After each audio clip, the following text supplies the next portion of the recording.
Hello বন্ধুরা, most welcome our YouTube channel Mathurapur coaching ওয়ালা।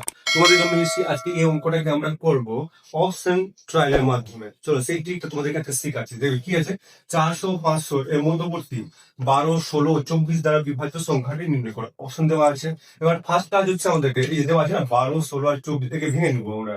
তো 12 ভাবে কি হবে, 4 × 3 12 16, 8 2 16 24, 6 4 24। এবার দেখবো যেগুলো ভাঙলাম না, এগুলো দেখবো আমরা সত্যি ছোট কি আছে 2।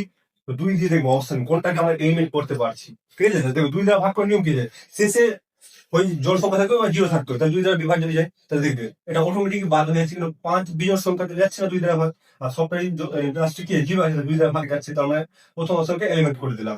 তো 2 এর পরে কি আছে বলো, 3। 3 দ্বারা ভাগ করে নিয়ম দেবো, যেটা বাদ দিচ্ছে আমি ভাববো না, এবার যেগুলো বেঁচে আছে সেগুলো নিয়ে ভাববো। তো 4 আর 3 যোগফল কত হয় 7। 7 কে 3 দ্বারা ভাগ যায় যাই না, তাহলে এটা অপশন কেটে যাচ্ছে। 4 আর 1 5, 5 কি 3 দ্বারা ভাগ যায় যাই না, তাহলে এটা অপশন কেটে যাচ্ছে। তাহলে বাসে কোনটা 480। তাহলে আমাদের উত্তর হচ্ছে 480। আর দেখার দরকারই পড়ছে না, আমরা শর্ট ওয়েতে অঙ্কটা করে নিতে পারছি। তোমাদের এই টিপগুলো তোমার ভালো লাগলো অবশ্যই লাইক করে বন্ধুদের মধ্যে শেয়ার করবে।